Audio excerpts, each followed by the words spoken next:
Яңалыклар чыгарылышы үз ишini башлап җибәрде. Студияда Лилия Гатина алгатыба койбер темалар турында кыскача. Узган уку елына нәтиҗәләр ясап, яңа елга яңа максатлар куйдылар. Шулда август педагогик конференциясе узды. Республика һәм шәһәр горурлыгы Йоршолыда хезмәт һәм батырлык фестивале дәвам итә.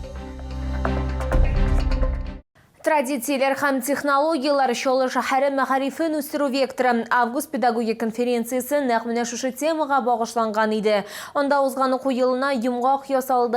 Шәһәр яхшы нәтиҗәләр күрсәтте. Кайбер фәннәр буенча, БДИ буенча уртача балл, республика һәм хәтта Россия күрсәткечләреннән югарырак. 65 укучы иң күп 100 баллны җыйды. Конференциядә тагын нәрсәләр турында фикер алыштылар. Алдагы материалда сөйләрбез.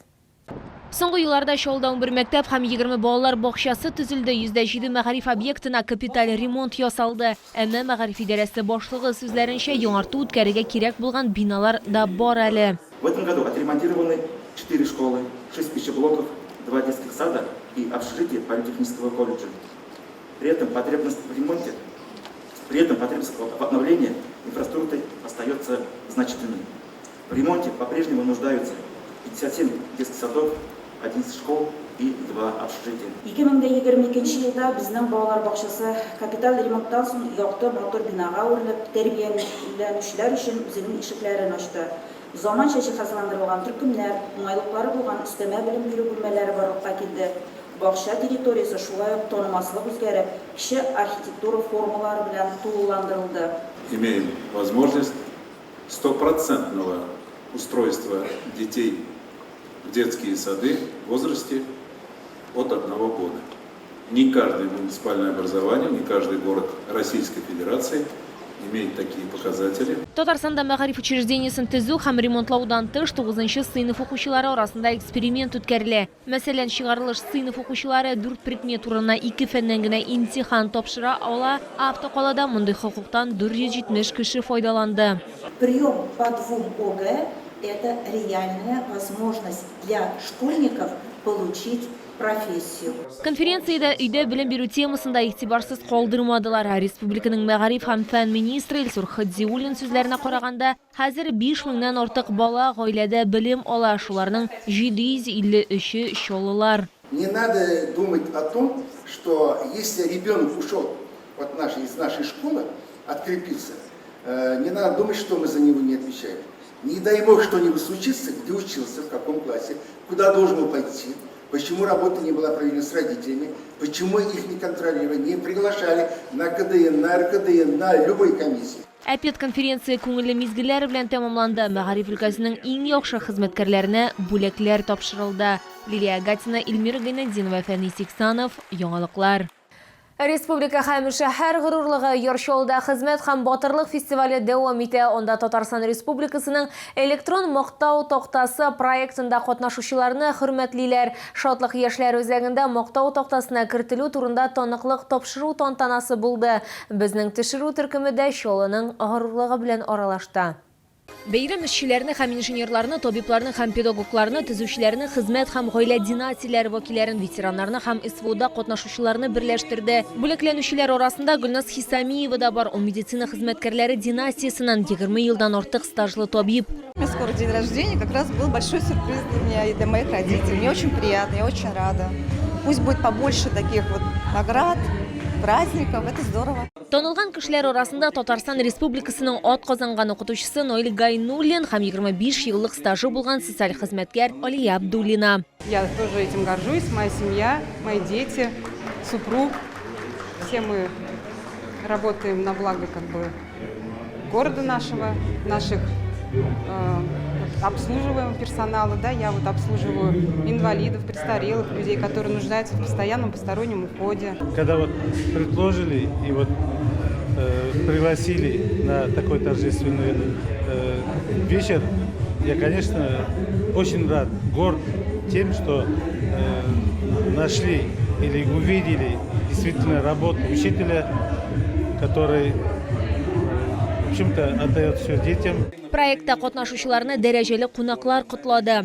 Нет никого более важного, более ценного, чем в человека труда, который своими руками создает богатство нашей земли. А набережные Челны – это как раз символ того, когда объединяется многонациональный народ и проявляет совместную трудовую доблесть. Россия герой Александр Лапин да ватанны саклаучыларның бердәмлеге һәм ярдәме турында сөйләде. Огромное количество помощи идет от волонтеров и от простого народа. Собирают эту гуманитарную помощь все жители нашей республики, весь наш многонациональный народ. И именно он с началом специальной военной операции объединился, сплотился, каждый день помогая нашему фронту. И лозунг «Все для фронта, все для победы» стал сегодня главным содержанием жизнедеятельности нашего общества. Хезмәт һәм батырлык фестивале хәрби һәм хезмәт батырлыгы елы чараларының бер өлешенә әверелде һәм ул тагын бер кат автокаланың төп көче үз хезмәтләре белән шәһәрне һәм республиканы үстерүче кешеләрдә икәнен ассызыклады. Лилия Гатина, Тохир Бикметов, яңалыклар. 605 кеше шәһәрнең медицина учреждениеләренә талпан тешләүгә зарарланып мөрәҗәгать иткән 90% очракта талпаннар йорт яны, бакча участокларында, урманнарда һәм шәһәр читендә һөҗүм иткән. Талпан инфекцияләре йоктыру очраклары теркәлмәгән. Роспотребнадзор белгечләре сүзләренә караганда, август ахырында һәм сентябрь башында талпаннар активлыгының икенче пиге күзәтелә. Үзеңне һәм хайваннарны кечкенә, ләкин куркыныч бөҗә һөҗүменнән ничек саклап калырга алга таба сөйләрбез.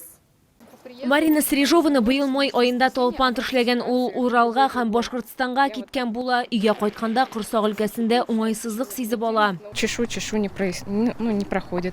Так вот посмотрела под футболкой, а там сидит маленькое существо, жучок. Я от страха его выдернула, получается, выкинула. От силы он на мне час сидел. Я думала, может, ничего страшного и не произошло, но на всякий случай мне антибиотики прописали. Шуларның күбесе талпаннарның активлыгы салкыннар башланганчы саклана дип ышана. В течение всего лета эти клещи могут попадаться. То есть о защите никто не должен забывать. То есть обязательно это репелленты антиклещевые. Но мне кажется, их сейчас наоборот, они очень даже активизировались. Потому что недавно даже знакомый рассказывал, они просто пошли на какую-то полянку, буквально, и у дочери было прям 5 клещей прям на рубашке, их скинули.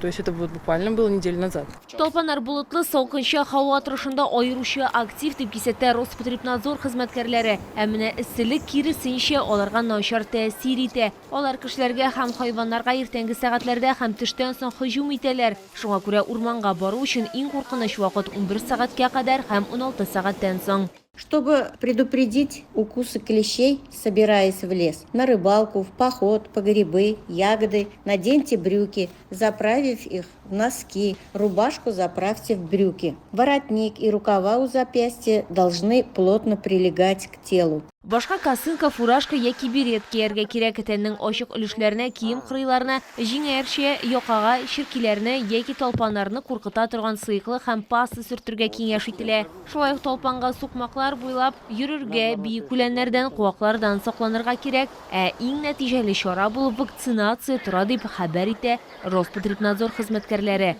Лилия Гатина, Лейсан Габдрашитова, Тохир Бикметов, яңалыклар. Бу сезгә җиткерәсе соңгы мәгълүматыбыз иде. Мин Лилия Гатина, сезнең белән сау булашам. Исән имин булыгыз.